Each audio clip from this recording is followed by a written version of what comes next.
Baik, perkenalkan, nama saya Nicholas Alexander Halomoan dengan NIM 07300 19040. Di sini kami dari kelompok 8 ingin menjelaskan mengenai bahan galian industri jenis kalsit. Adapun outline yang akan kami bahas seperti pengertian, genesa, tahap eksplorasi, tahap eksploitasi, pengolahan, pemanfaatan, serta lokasi dari keterdapatan kalsit ini. Baik, selanjutnya hal pertama yang akan kami bahas adalah mengenai pengertian kalsit. Nah, apa sih itu kalsit? Kalsit adalah mineral karbonat dan polimorf kalsium karbonat yang paling stabil. Kalsit merupakan mineral penyusun berbagai jenis batuan dengan rumus kimia CaCO3. Kalsit sangat umum ditemukan di seluruh dunia, baik di dalam batuan sedimen, batuan metamorf, maupun batuan beku. Karena hal ini, beberapa ahli geologi menganggapnya sebagai ubiquitous mineral, atau mineral yang dapat hadir di hampir semua jenis batuan. Mineral kalsit ini merupakan mineral utama pembentuk batu gamping, atau batu marmer. Kedua batuan tersebut sangat banyak ditemukan di permukaan bumi dan sebagai salah satu repositori karbon terbesar di planet kita. Sifat fisik dan kimia dari mineral kalsit ini menjadikannya sebagai salah satu mineral yang paling sering muncul. Baik, hal selanjutnya yang akan kami bahas adalah mengenai genesa dari kalsit ini. Bagaimana sih genesa dari kalsit ini? Endapan kalsit merupakan hasil restrukturisasi batu gamping yang mengkristal setelah mengalami proses pelarutan. Umumnya terjadi pada batu gamping dan marmer. Karena hal ini terjadi kesalahpahaman yang menyebabkan mineral kalsit sering dikatakan sebagai batu kalsit. Oleh sebab itu, dapat kita ketahui kalsit bukan batuan, tetapi ialah mineral utama penyusun batu kapur atau batu marmer. Kalsit dengan komposisi CaCO3 dapat ditemukan dalam bentuk murni dan juga tidak murni. Ini bergantung kepada mineral pengotornya. Mineral pengotornya ini terbentuk karena adanya substitusi unsur Ca oleh logam seperti Mg, Fe, dan Mn. Kalsit yang murni pada umumnya berwarna putih, sedangkan yang tidak murni biasanya berwarna abu-abu, merah, hijau, kuning, ataupun coklat. Karena genesa kalsit mengacu pada genesa batu kapur dan marmer, secara umum proses terbentuknya mineral kalsit ataupun keterdapatan kalsit berkaitan erat dengan pembentukan batu kapur dan batu marmer. Batu kapur atau batu gamping adalah batuan sedimen yang dominan tersusun atas mineral kalsit. Batuan tersebut terbentuk baik dari presipitasi kimia kalsium karbonat maupun transformasi dari serpi, koral, alga yang mengalami diagenesis. Batu kapur juga dapat terbentuk sebagai deposit di gua-gua akibat pengendapan kalsium karbonat. Selanjutnya adalah marmer. Marmer adalah batuan yang terbentuk ketika batu kapur dikenai panas dan tekanan. Penyelidikan pada marmer biasanya akan mengungkapkan pembelahan mineral kalsit secara jelas. Ukuran kristal kalsit ditentukan oleh tingkat metamorfosis. Marmer yang mengalami tingkat metamorfosis tinggi umumnya akan memiliki kristal kalsit yang lebih besar. Sifat fisik kalsit. Yang pertama, kalsit mempunyai berat jenis 2,387 sampai 2,876 ton meter per kubik. Lalu, nilai kekerasan 2,7 sampai 3,4 skala Mohs. Yang ketiga, kalsit dapat berbutir halus sampai kasar. Yang keempat, bisa terbentuk sebagai stalaktit, oolitik, ataupun pisolitik.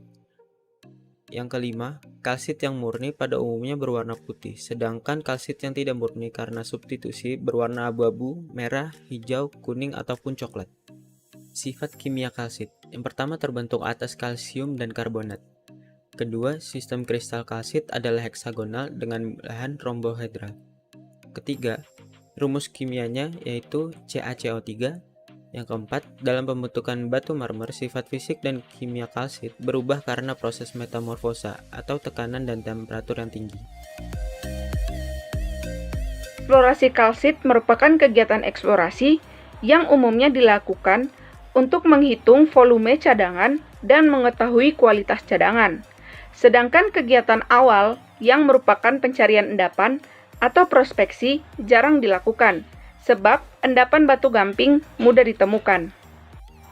Pada eksplorasi kalsit, Endapan biasanya berada di perbukitan dan dataran di lingkungan pegunungan kapur. Eksploitasi tambang. Umumnya kegiatan penambangan terdiri dari pembersihan lahan, pengupasan lapisan tanah pucuk, dan tanah penutup. Kemudian secara berjenjang meliputi pembongkaran atau loosening, pemuatan atau loading, dan pengangkutan atau hauling dengan menggunakan alat-alat yang sesuai dengan kebutuhan. Yang pertama ada land clearing. Land clearing adalah proses pembersihan lahan sebelum aktivitas pertambangan akan dimulai. Variabel yang mempengaruhi pekerjaan land clearing yaitu pepohonan yang tumbuh kondisi dan daya dukung tanah, topografi hujan, dan perubahan cuaca. Pada proses land clearing ini, hal yang umum dilakukan adalah meliputi sebagai berikut.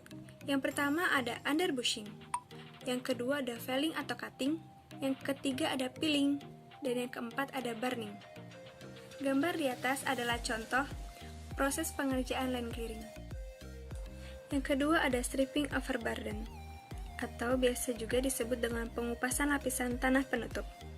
Pengupasan lapisan tanah penutup ini yaitu pemindahan suatu lapisan tanah atau batuan yang berada di atas cadangan bahan galian agar bahan galian tersebut menjadi tersingkap. Semakin baik rancangan pada pengupasan lapisan tanah penutup, maka rencana target produksi akan semakin baik. Ini adalah contoh proses pengupasan lapisan tanah penutup. Yang ketiga ada pembongkaran.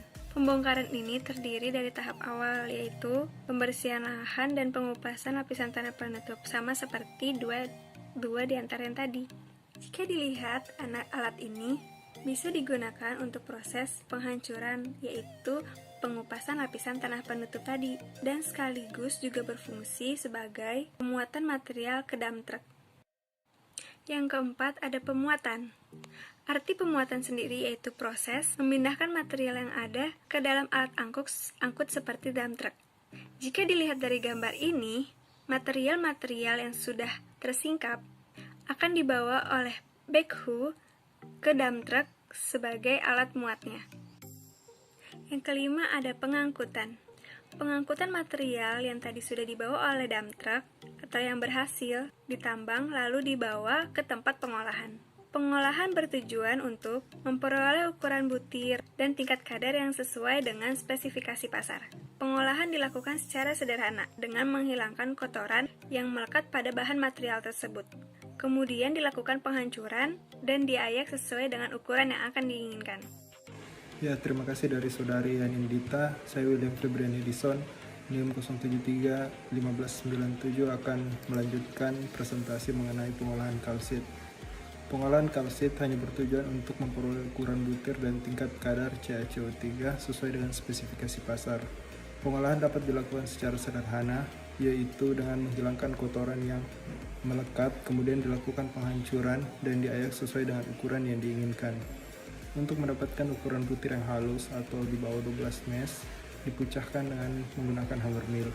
Dan untuk mendapatkan ukuran yang sangat halus atau minus 200 mes, digunakan super mill. Produk kalsit hasil penambangan yang dapat dikonsumsikan langsung oleh industri dikenal dengan nama heavy kalsit. Proses pengolahan yang lain adalah melalui proses kalsinasi terhadap batu, gamping sebagai bahan baku. Produk dari proses ini merupakan kalsit dari jenis light kalsit. Dalam proses kalsinasi terlebih dahulu dilakukan reduksi ukuran terhadap batu kapur, lalu dimasukkan ke dalam tungku dan dipanaskan dengan suhu 1000 sampai 3000 derajat Celcius yang menghasilkan kapur tohor dan gas CO2. Apabila dilakukan penambahan air yang secukupnya terhadap kapur tohor dan penambahan kapur kembali untuk mengikat unsur Ca, maka akan diperoleh CaCO3 dalam air. CaCO3 inilah yang dikenal dengan light kalsit, seperti gambar berikut ini. Selanjutnya, pemanfaatan dari kalsit. Kalsit sekarang ini telah mencakup berbagai sektor yang didasarkan pada sifat fisik dan lainnya, dan juga kimianya. Penggunaan tersebut diantaranya yang pertama untuk pertanian. Kalsit di dunia pertanian di sini bermanfaat sebagai pembukaan tanah Kesamaan tanah akan berkurang dengan cara pengapuran, yaitu menggunakan kapur tohor atau quicklime, kapur padang atau hydrated lime, ataupun dalam bentuk tepung yang biayanya lebih murah dibandingkan dengan jenis lainnya. Industri kimia.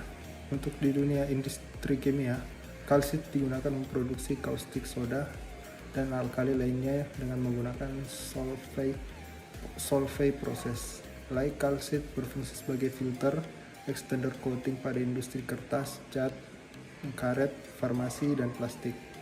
Heavy kalsit digunakan dalam industri keramik, gelas, barang-barang gelas kimia, bahan galian bukan logam, dan sebagainya.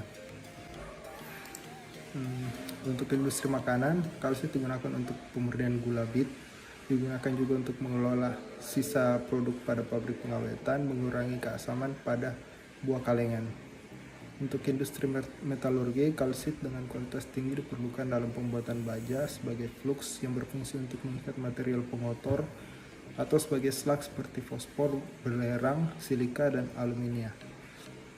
Dalam peluburan aluminium dengan metode Bayer, kalsit dan caustic soda merupakan bagian penting yang berfungsi untuk menghancurkan biji bauksit. Kalsit juga digunakan dalam flotasi logam dan besi seperti tembaga, seng, timah hitam, perak, dan uranium. Lalu selanjutnya lokasi keterdapatannya. Untuk lokasi keterdapat mineral ini di luar Indonesia ada di beberapa negara seperti Argentina, Australia, Austria, Belgium, dan New Zealand. Lokasi keterdapatan mineral ini di Indonesia ada sepanjang pantai barat Sumatera, Jawa bagian selatan dan utara sebagian kecil. Bentuk endapan dapat datar, bukit, atau berupa lensa. Cadangan yang diketahui di daerah Indarung sekitar 10,1 juta ton, Sumatera Barat 10 juta ton, dan Begelan di Kabupaten Purwokerto 0,1 juta ton. Berikut tabel cadangan kalsit dan persebaran di Rembang. Selanjutnya saya serahkan pada kelompok untuk video pemanfaatan kalsit untuk pupuk.